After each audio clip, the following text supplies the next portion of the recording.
Assalamualaikum warahmatullahi wabarakatuh, teman-teman. Kembali lagi di channel YouTube saya, Hairun Imam. Gimana nih kabar kalian? Semoga kita semua selalu diberi kesehatan, kemudahan, dan juga limpahan rezeki dari Yang Maha Kuasa, teman-teman ya. Breaking news.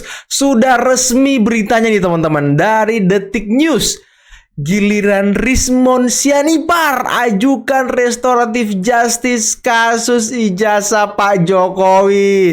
Ternyata isu yang selama ini beredar di luaran sana bahwa Rismon ingin mengajukan RJ dan ingin sowan ke rumah Pak Jokowi benar adanya. Nah, kita baca dulu ya. Rismon Hasiholan Sianipar, salah satu tersangka kasus tudingan ijazah palsu Presiden ke-7 Joko Widodo, mengajukan restoratif justice atau RJ dalam kasus tersebut.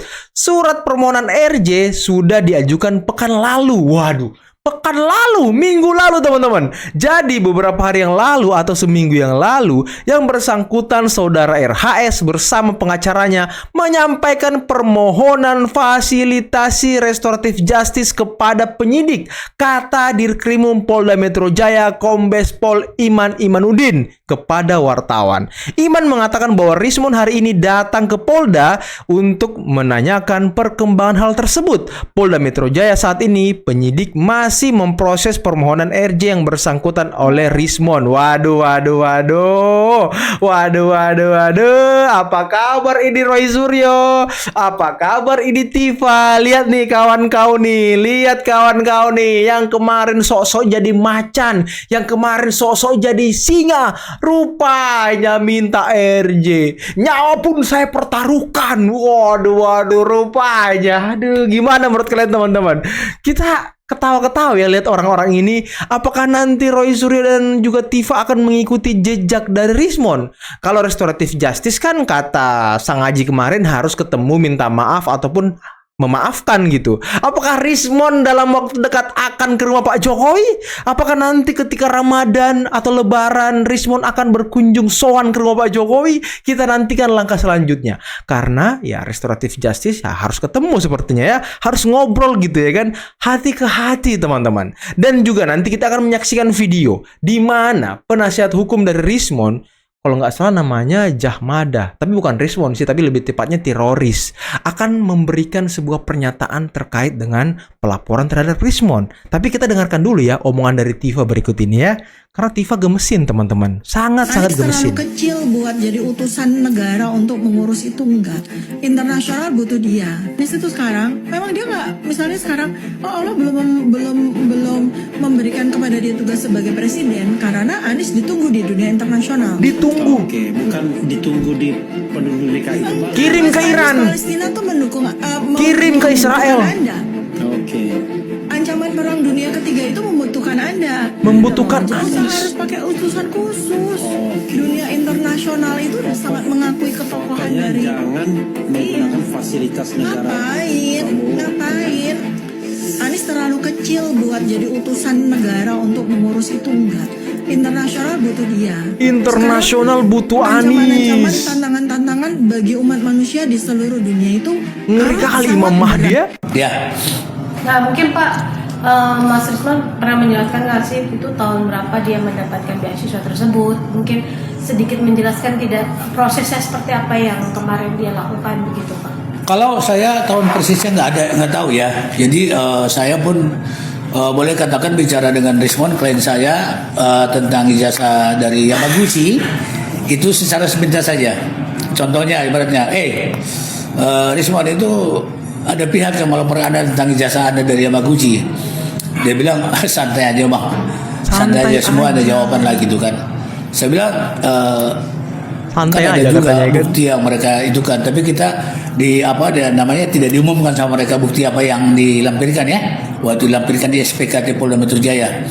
Jadi kita tidak bisa nilai apa yang mereka tampilkan, bukti awal apa yang mereka tampilkan, yang pelapor itu kan? Udah sehingga kan? laporannya bisa diterima gitu loh. Kita nggak tahu, nanti kita lihat aja. Jadi kita fokus ke sana justru. Kalau ke laporan yang tadi, yang pertanyaan Anda pertama tadi, kan bukan kita yang menentukan. Kalau nanti memang dari penyidik ada panggilan, biasanya itu konfirmasi atau penyelidikan. Terus sampai saat ini belum, Pak? Oh belum. Tapi saya nggak tahu ya kalau tiba-tiba mereka bawa ahli di awal, rasanya nggak sinkron gitu loh. Mereka membawa itu ada Joshua Sinambela sebagai saksi ahli perihal ijazah palsu, diduga ijazah palsu dari Mas Rismon yang di Universitas Yamaguchi. Oh iya, saya jujur ya dia tidak dengar itu. Tapi dari proses ini kan baru. Jadi kalau ini gitu loh, prosedurnya adalah kalau seseorang melaporkan ke SPKT, laporannya terima, biasanya itu dikirim ke unit. Bisa unit Kamnek, Harga Bangta, bisa juga Ranmor atau Jatantas dan sebagainya.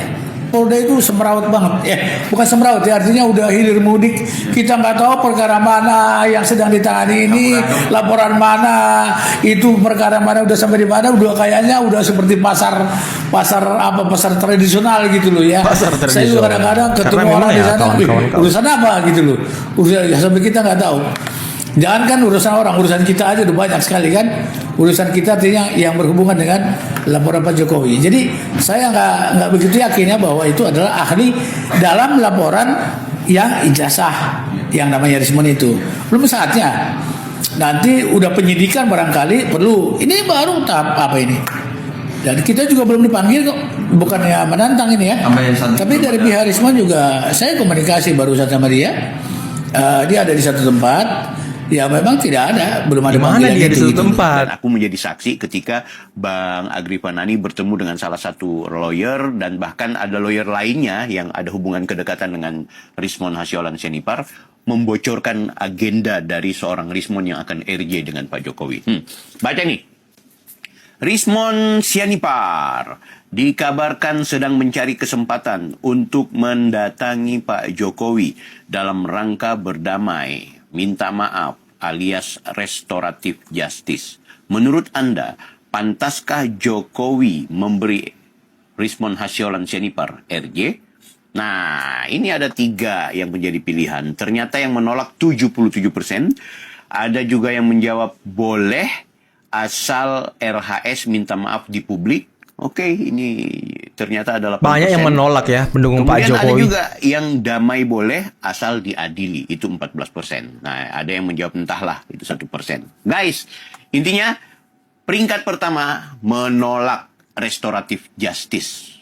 Kenapa guys? Kenapa kalian tidak memberikan kesempatan RJ, Rismon Hasyolan Sianipar? Aduh. Wuhui, kan gitu.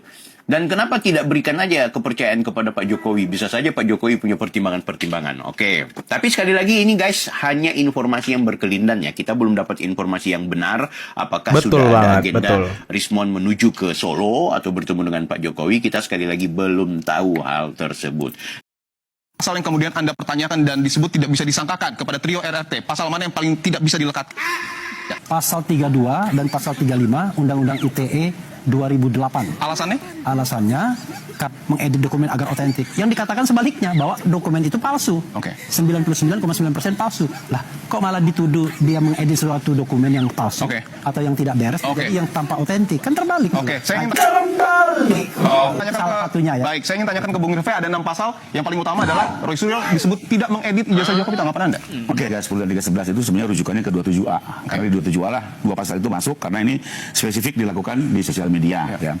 Lalu mengenai 32, 35 ini sebenarnya clear sekali, sebagaimana pemirsa juga ketahui bahwa sejak Januari sampai April Bang Roy Suryo, Rismon khususnya ya, melakukan atraksi IT di sejumlah media, termasuk sosial media ya, di mana beliau menggunakan berbagai aplikasi ya, menguji seolah-olah ijazah digital dari Pak Jokowi dan menyatakan ijazah itu palsu. Nah, ini yang membuat khususnya Pak Jokowi merasa penasaran. Kok bisa ijazah yang beliau dapatkan secara sah dari UGM setelah mengikuti 5 tahun kuliah, tahu-tahu dinyatakan ini menjadi palsu dengan sebuah aplikasi. Siap-siap lah Mon, siap-siap lah Roy, siap-siap tiba. Kok bisa kemajuan teknologi mengubah sesuatu asli menjadi palsu? Ya, karena itu kita minta pihak penyidik untuk mendalami. Imajinasi di Prabowo ini sedang menghadapi sarang tawon madu. Bang, ada salah satu pernyataan yang cukup menyerang dari pernyataan itu adalah soal ilustrasi dia tentang sarang tawon. Jadi dalam imajinasi di Prabowo ini sedang menghadapi sarang tawon madu, gitu ya. Dan Prabowo sudah menyiapkan alatnya, ada tongkatnya, ada obornya, tapi dia nggak punya koreknya, Bang. Ya. Karena koreknya itu dikuasai oleh geng Solo katanya. Nah, Maksudnya Jokowi lah. maksudnya Jokowi. Nah, kata si Didu ya di pernyataan setelahnya, kalau Prabowo nggak punya koreknya, mereka punya koreknya. Maksudnya apa ini, Bang? Inilah sebetulnya Kayak proposal ini, Bang. Saya punya koreknya. ya, jadi gini. Dan dia melihat bahwa geng Solo itu tidak berdiri sendiri kan. Ya, Dia juga punya aliansi lain. betul. Karena ada Parcok Parcok, ya kan? ada Ada Partai Parcok. Coklat. Maksud dia polisi nih teman-teman ya. Ya. Ya teman-teman. Jadi Parcok kerjasama dengan geng Solo dan Oligarki. oligarki. Ya. Nah, Prabowo ingin menghancurkan oligarki. Betul. Betul kan? Ya. Ini aja udah sebetulnya berbahaya ya, menuduh bahwa para pemodal Indonesia itu sebagai oligark, Ya. ya adu domba lah namanya. Ya. Hmm. Anda boleh aja nggak suka sama pengusaha, Anda boleh aja nggak suka bahwa ada orang yang luar biasa kaya menguasai berbagai sektor di Indonesia, tapi mengatakan mereka itu sebagai ancaman buat Indonesia. Oke teman-teman, itulah tadi beberapa video yang bisa kita simak, yang bisa kita saksikan pada kesempatan kali ini. Dan gimana menurut kalian mengenai berita yang ada di samping saya ini? Kalau kita lihat dari polling Bang Bill, itu mayoritas pendukung Pak Jokowi tidak suka atau tidak sepakat kalau Rismon diberikan restoratif justice.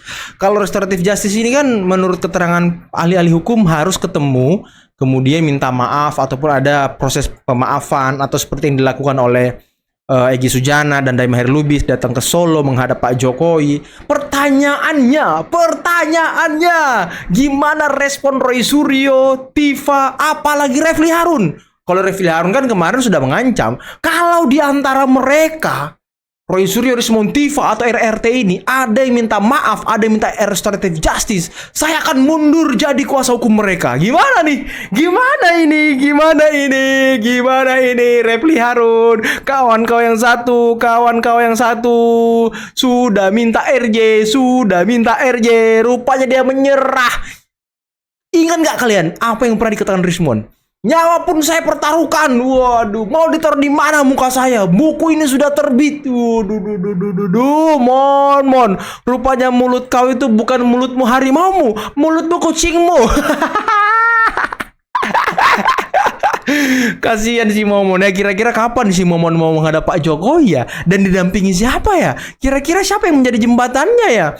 Kok Rismon yang kemarin-kemarin garang tiba-tiba melunak gitu? Kenapa ini? Apakah Rismon takut kasus dugaan ijazah palsunya juga ikut terbongkar? Apakah takut dia?